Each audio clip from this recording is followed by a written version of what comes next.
Hello दोस्तों, welcome back to my channel knowledgeful brain. और आज हम इस वीडियो में डिस्कस करने वाले हैं विलियम कार्लोस विलियम की पोयम ब्लिज़ार्ड के बारे में। तो चलिए बिना टाइम वेस्ट करे वीडियो की शुरुआत करते हैं। दोस्तों, विलियम कार्लोस विलियम एक अमेरिकन मॉडर्निस्ट पोएट थे और साथ ही साथ एक मेडिकल डॉक्टर, जिनका जन्म हुआ था 1883 में और उनकी डेथ हुई थी 1963 में। उनका एक फेमस बिलीफ था जो था no ideas but in things, जिसका मतलब है पोएट्री एवरीडे ऑब्जेक्ट्स और रियल एक्सपीरियंस से आनी चाहिए, फैंसी लैंग्वेज से नहीं। उनका राइटिंग स्टाइल काफी सिंपल कन्वर्सेशनल लैंग्वेज थी, जिसमें फ्री वर्ड्स हुआ करता था, कोई स्ट्रिक्ट राइमिंग स्कीम नहीं थी, जो नेचर और ऑर्डिनरी ह्यूमन लाइफ पर बेस्ड थी, लेकिन उसमें इमेजरी काफी ज्यादा स्ट्रॉन्ग थी। उनके इम्पोर्टेंट वर्क रहे हैं स्प्रिंग एंड ऑल, पेटरसन और द रेड व्हील बैरो। दोस्तों, ये पोयम ब्लिज़ार्ड पब्लिश हुई है 1944 में, विलियम्स के लेटर फेज में। इस वक्त पे जो वर्ल्ड वॉर सेकेंड है उसका बैकग्राउंड है, एक पर्सनल रिफ्लेक्शन भी देखने को मिली है और नेचर को सिंबॉलिक मीनिंग के साथ दिखाया गया है।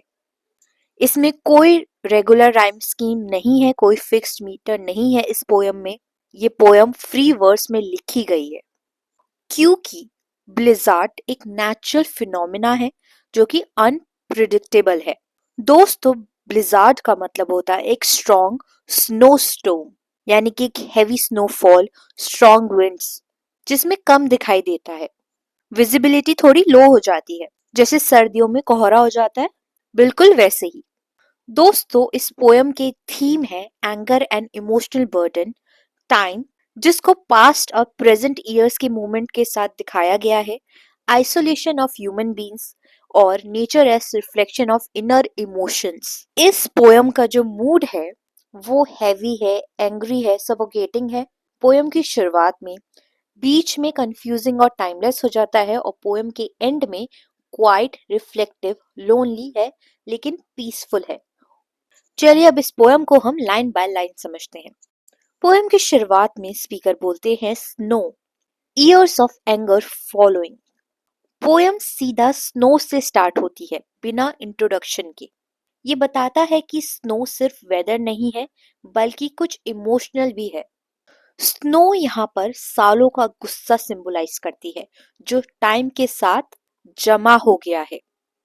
आगे स्पीकर कहते हैं आस दैट फ्लोट आइडली डाउन, यानी कि ये जो गुस्सा है अचानक नहीं आता, धीरे धीरे आवर्स के साथ नीचे गिरता है, घंटों के साथ नीचे गिरता है, जैसे कि कोई स्नो फ्लेक्स हो। आगे स्पीकर बोलते हैं the Blizzard drifts its weight, यानी कि जो ब्लिज़ार्ड है, ब्लिज़ार्ड का वेट मतलब इमोशनल हैवीनेस, जो माइंड और लाइफ पर प्रेशर डालता है। तो दोस्तों, अभी तक हमने जाना है कि जो स्नो है वो रिप्रेजेंट कर रही है एंगर को, और यहाँ पे स्पीकर कह रहे हैं कि गुस्सा बिल्कुल एक बर्फ की तरह होता है, स्नो की तरह होता है, जो धीरे धीरे जमा होता रहता है। ये सालों का गुस्सा होता है जो टाइम के साथ जमा हो रहा है, और ये गुस्सा धीरे धीरे ही कम होता है, जैसे कि कोई स्नोफ्लेक्स आसमान से जमीन पर गिरती है।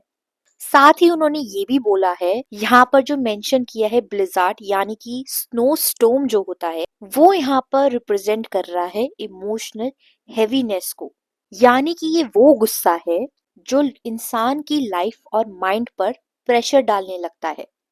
आगे स्पीकर कहते हैं deeper and deeper for 3 days और 60 years। इस लाइन का मतलब है यहाँ पोएट टाइम को कंफ्यूज कर रहे हैं।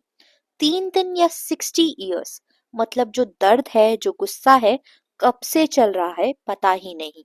पोएट बोल रहे हैं कि मुझे पता ही नहीं गुस्सा कब से है मेरे साथ, या तो ये 3 दिन पुराना गुस्सा है या फिर 60 years पुराना गुस्सा है जो मेरे अंदर धीरे धीरे जमा हो गया है। आगे स्पीकर बोलते हैं then the sun, a clutter of yellow and blue flakes. इस लाइन का मतलब है अचानक एक टर्न आता है।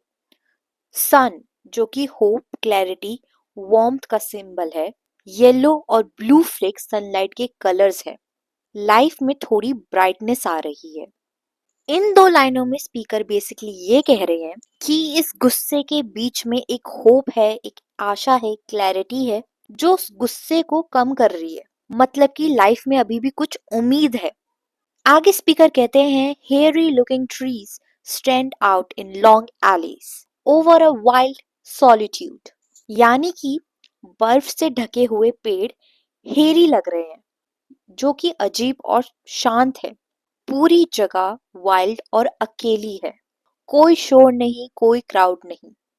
आगे स्पीकर बोलते हैं, the man turns and there his solitary track stretch out upon the world. इन लाइन का मतलब है, एक आदमी पीछे मुड़कर देखता है जैसे अपनी लाइफ को देख रहा हो। उसके फुटप्रिंट्स दुनिया पर फैल गए हैं। ये दिखाता है कि इंसान अकेला है, पर उसका जो एग्जिस्टेंस है दुनिया पर मार्क छोड़ता है। दोस्तों, एक बार ओवरऑल इस पोएम की समरी को समझते हैं। पोएम ब्लिज़ार्ड में स्नो स्टॉर्म को इंसान के अंदर के सालों पुराने गुस्से और इमोशन के सिंबल के रूप में दिखाया गया है। ब्लिज़ार्ड धीरे धीरे लाइफ को हैवी बना देता है। जब सन निकलता है थोड़ी होप मिलती है, लेकिन दुनिया अब भी अकेली लगती है। आखिरी इमेज में आदमी के फुटप्रिंट्स ये दिखाते हैं कि इंसान अकेला होता है, पर उसकी जिंदगी का रास्ता दुनिया पर अपना निशान छोड़ देता है। चलिए अब इस पोएम में जितनी भी लिटरेरी डिवाइसेस यूज्ड हुए हैं उसके बारे में बात करते हैं। इस पोएम में मेटाफोर यूज हुए हैं काफी सारे, जैसे कि जो स्नो है वो एंगर को रिप्रेजेंट कर रहा है, ब्लिज़ार्ड इमोशनल बर्डन को और फुटप्रिंट्स ह्यूमन एग्जिस्टेंस को। साथ ही इसमें सिंबोलिज्म लिटरेरी डिवाइस का यूज हुआ है। स्नो रिप्रेजेंट कर रही है सप्रेस्ड इमोशन को, सन होप और क्लैरिटी को, solitary track individual life journey को। यहाँ पे पर्सोनिफिकेशन लिटरेरी डिवाइस का भी यूज हुआ है। ब्लिज़ार्ड रिफ इट्स वेट जो है वो ह्यूमन क्वालिटी बता रहा है, कैरिंग बर्डन की। साथ ही यहाँ पर इंजेमेंट लिटरेरी डिवाइस का यूज किया गया है, क्योंकि इस पोएम में जो लाइन है वो कंटिन्यू है विदाउट पंचुएशन। दोस्तों, आई होप आपको ये पोएम समझ में आ गई हो। ये पोएम की रिक्वेस्ट की थी सान्या ने, और अगर आपको भी कोई लिटरेचर की वीडियो समझनी है तो आप हमें कमेंट सेक्शन में लिख के जरूर बताइएगा। साथ ही चैनल को सब्सक्राइब कर लीजिएगा ताकि आने वाली वीडियोस आपकी मिस ना हो। दोस्तों, चलिए अब इस पोएम का हम क्रिटिकल अप्रिसिएशन करते हैं, जो आपसे एग्जाम में क्वेश्चन के रूप में पूछा जा सकता है। विलियम कार्लोस विलियम की पोएम ब्लिज़ार्ड एक मॉडर्निस्ट पोएम है, जिसमें नेचर का यूज इंसान के इमोशनल स्टेट को एक्सप्रेस करने के लिए किया गया है। ये पोएम एक स्नो स्टॉर्म को मेटाफोर के रूप में दिखाती है, जो सालों का जमा हुआ गुस्सा, इमोशनल बर्डन और इंसान के अकेलेपन को रिप्रेजेंट करता है। पोएम का सबसे स्ट्राइकिंग फीचर है फ्री वर्स, मतलब कोई राइम या मीटर नहीं है। ये ब्लिज़ार्ड के अनप्रेडिक्टेबल नेचर को मिरर करता है और विलियम्स के principle no ideas but in things को दिखाता है।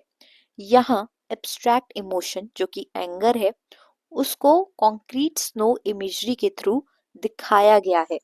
इस पोएम में काफी सारी स्ट्रॉन्ग इमेजरी भी है, जैसे कि येलो एंड ब्लू फ्लेक्स जो है वो सनलाइट और होप का सिंबल है। हेरी लुकिंग ट्रीज वियर्ड और लोनली लैंडस्केप का सिंबल है। टोन सॉलिटरी ट्रैक में हैवी और टेंस लाइफ जर्नी और अकेलेपन को रिप्रेजेंट करता है। आने से थोड़ी रिलीफ होप आती है, लेकिन एंड में मैन और उसके फुटप्रिंट्स दिखा रहे हैं कि पोएट इंसान की एग्जिस्टेंशनल लोनलीनेस को हाईलाइट करता है। ये सजेस्ट करता है कि इंसान अकेला है, पर उसका एग्जिस्टेंस दुनिया पर मार्क छोड़ता है। ये जो आप स्क्रीन पर देख रहे हैं समरी ब्लैक बॉक्स में, यही इस क्वेश्चन का आंसर है, इस पोएम के क्रिटिकल अप्रिसिएशन है। तो आप इसके स्क्रीनशॉट ले सकते हैं अगर ये पोएम आपके इस सिलेबस में है तो। आज के लिए बस इतना ही, अगली बार फिर मिलेंगे एक और नई वीडियो के साथ। Thank you for watching this video.